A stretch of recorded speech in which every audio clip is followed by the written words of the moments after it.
The two presentations on tourism I've included intentionally. These are actually from the geography classes, but I've included these intentionally because tourism, especially here in Hawaii, is such an absolutely critical function. And most people have very little concept of what tourism actually is. It's sort of interesting that even post-COVID and all the concern about lack of tourism and regrowth of the tourism industry, there's actually been very little thought given to the many of the impacts of tourism, though there was a huge amount of discussion going on while tourism was shut down pretty much in terms of how things were different. But the minute that tourism became viable again, those discussions pretty much vanished. And this is not just a Hawaii thing. This is one of the most striking aspects of tourism is if you go and you search, you're going to find that there's very little study done by academics outside of geography and maybe some economists. But even economists tend to take a very simplistic view of tourism. Now you certainly see that with economists that do analyses here in Hawaii. And so one of the key things that's really important to understand is we've got to go spend a little time going through tourism, because one of the key factors that's really important to understand is that tourism is entirely based on stereotypes. So therefore, tourism is entirely based on symbols. There's basically, I think almost no functionality in tourism. And this makes it really, really unique. If you're thinking of like the food industry, like say restaurants or stuff, yeah, there's a lot of symbolism in there, and there's a lot of stereotyping, but at some point there's still a delivery of food. There's still stuff you're eating. With tourism, what's delivered is oftentimes basically just reinforcing the stereotypes. It doesn't have to be anything functional at all. So this makes tourism sort of unique, at least in the world that we live in. The other aspect, and this is why it gets so little studied by most academic disciplines, is tourism is an incredibly recent phenomenon.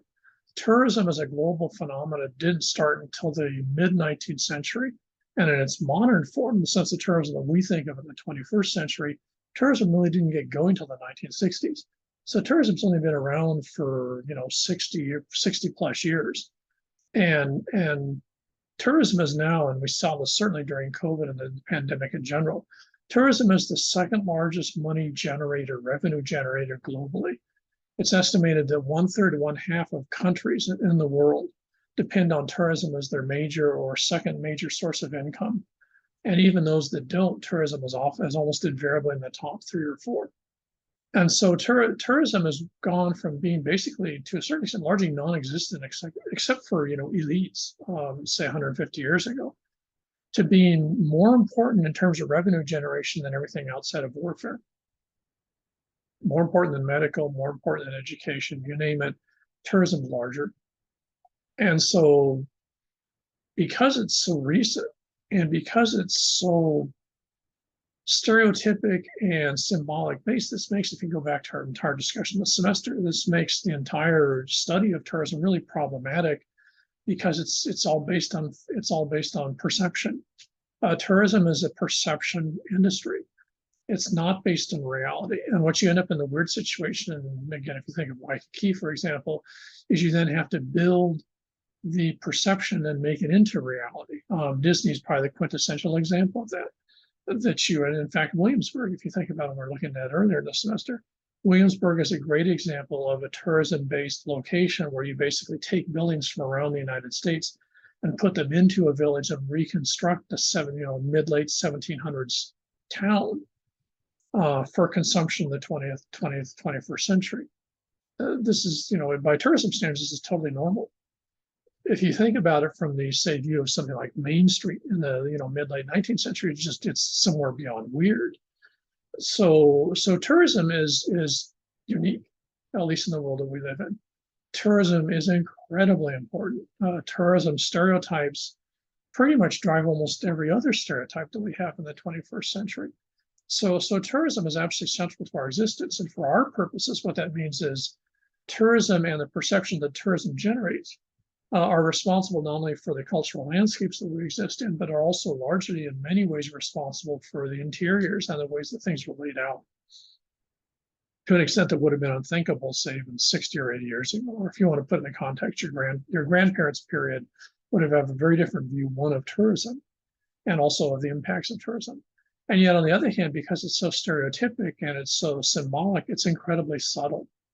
The impacts of tourism are very hard to actually measure because they're almost like a form of dye. They just move into the cloth, and at some point, it's hard to figure out where tourism starts and where tourism starts. A classic example here, but in many ways you could argue that for many Native Hawaiians or folks that are ethnic Hawaiian, their sense of identity is in part grounded in a reaction to for or against tourism, which would have been pretty conceptually hard for people to grasp, say, 100 years ago.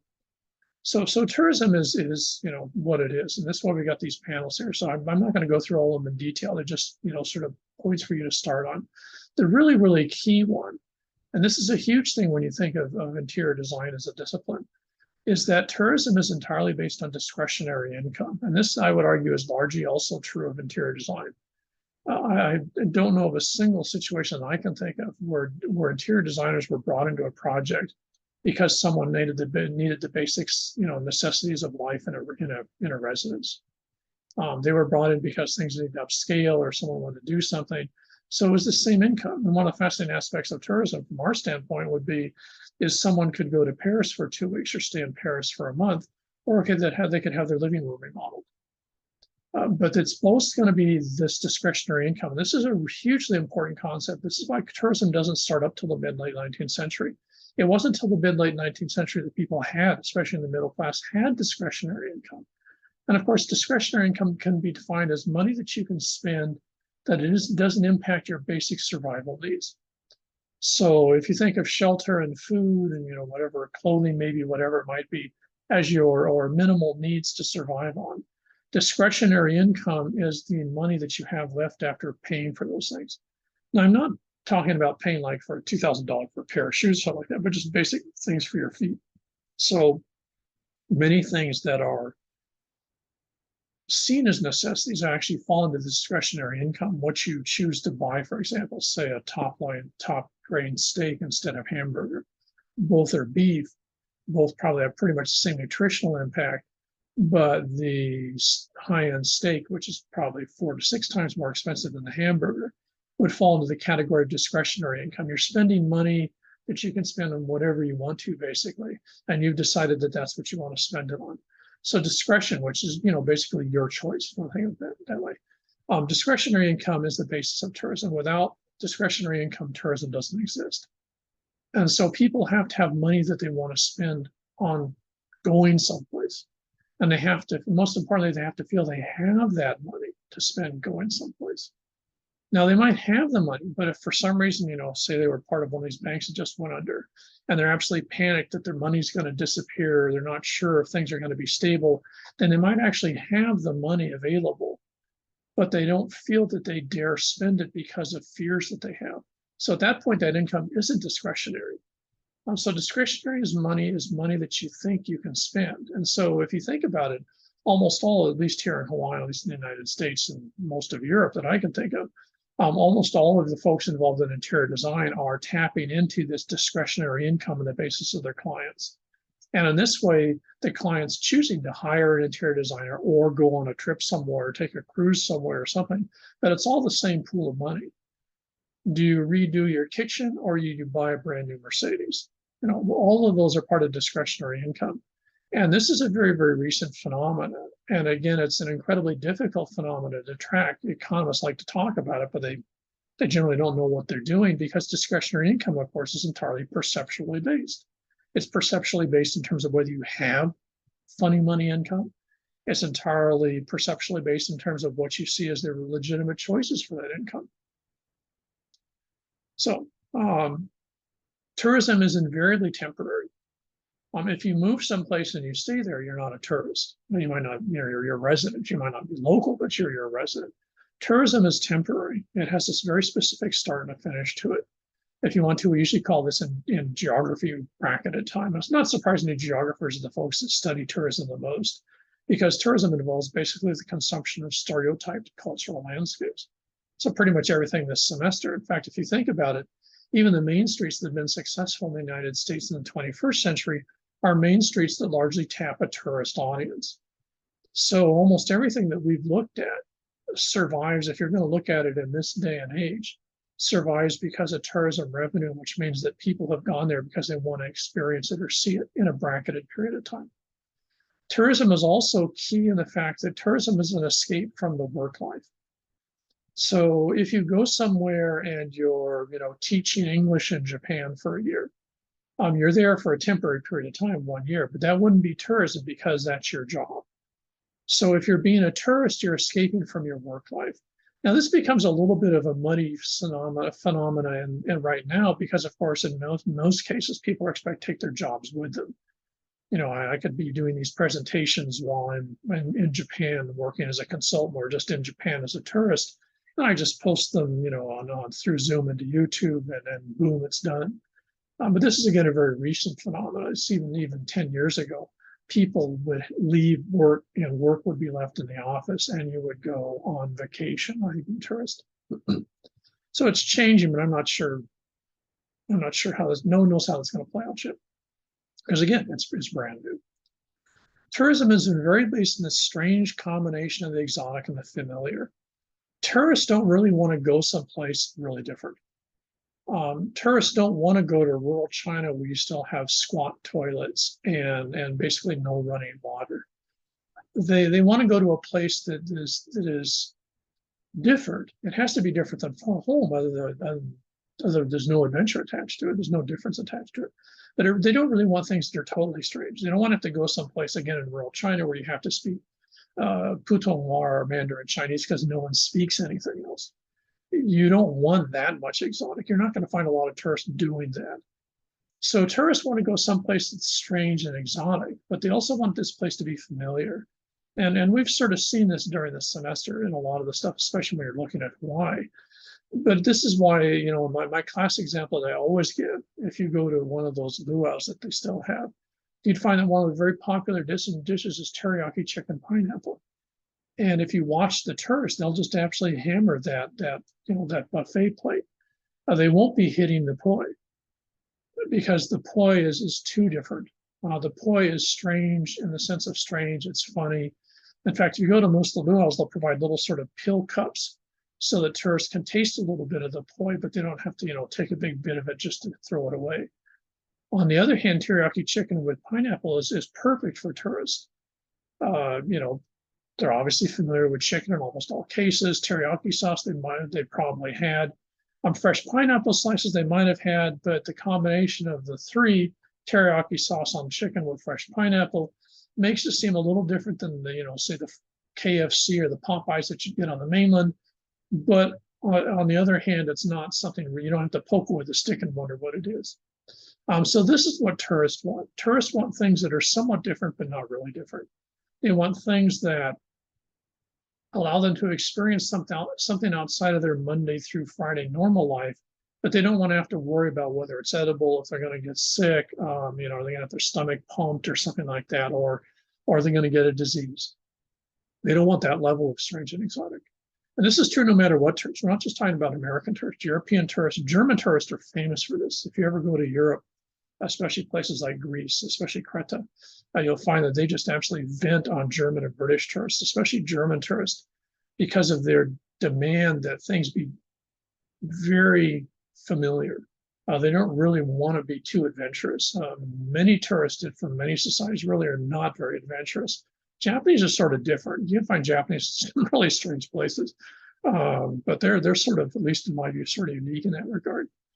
Chinese and Korean tourists, for example, are not near as adventurous, at least from my perspective, as Chinese or as Japanese are. I want to see them in Asia. You have to tourists visibly want to be not at home. So it can't look like home, it can't sound like home, it can't smell like home. It has to be different. And again, you're wandering through Waikiki. If you think about that, that was a key part of Waikiki. It's not part of here particularly, but it's also not part of Main Street, USA, or Chicago, or someplace like that. And that's intentional. If you don't do that successfully, then you fail as a tourist destination. All that money goes somewhere else, because you have to remember, one of the key aspects of discretionary income is you can spend it on anything you want. That also means you can spend it on any place that you want. So if one tourism location gets boring, then people leave it. Acapulco is a perfect case in point. In the 50s through the 70s, Acapulco was one of the major tourism destinations in the Americas. By the 1970s, people had gotten jaded, didn't like it, and left it. And Acapulco has pretty much entirely vanished as a tourist destination. Places like Cancun, which used to just be an archaeological site, now are these huge tourist destinations. So tourist destinations come and go because they're all competing with each other as a place to spend money and a place to experience being a tourist. So if you do this poorly, you fail. American Samoa would be a great example of a place that's failed as a tourist destination. Just because they've never figured out how to make this system work for them. Tahiti has been very successful, in exactly the same industry in exactly the same way. So go figure. One of the aspects of tourism that makes it very much originally a European phenomenon, by that might not mean Euro-American, is that when you're a tourist, you expect to be treated better than you do normally. People, when they're spending money as tourists, are going for a short period of time. It's like kids dressing in adult outfits. They're going upscale socioeconomically. So they're going to be staying at places. They want to be treated in ways that they're not treated at home. They want to be special. And oftentimes you get the rhetoric from a tourist, well, I paid for this. And they expect, service or whatever it is. And that's equally true here. If we go to the mainland, for example, we go to, California hotel and casino in Vegas, we expect to be treated better than we do here. So this is part of the tourism concept, is the idea that you, for a short period of time, are being able to pretend you're someone you're not, and you're doing it in a place that's different than normal. And this is part of this idea of tourism as escape, which of course is the definition of tourism. It's an escape. And that's an escape socially, it's an escape, sort of pretend-wise, and it's escape in all these very complicated ways, all working simultaneously. And successful tourist destinations do this very, very well. And Hawaii is a good example of a not top tier, but certainly in the top 100 successful tourist destinations. Some parts of Hawaii are even much better than this than others. Most of this is, again, pretty straightforward. One of the fascinating aspects of tourism is it's both social, in the sense that tourists tend to be, at least temporarily, in many cases, pretty gregarious, if they're not originally. And again, this is especially from societies where people generally be very, very non-gregarious. Tourists can oftentimes be much more social than they would be normally because there's no consequences. There's the famous T-shirt that you can buy in Vegas that you always see here. What happens in Vegas stays in Vegas. That's pretty much true of tourism any place. Tourists get really bothered if they bump into people from home. They might be slightly entertained, but it's really interesting to see that happen almost invariably very quickly veer off in the other direction.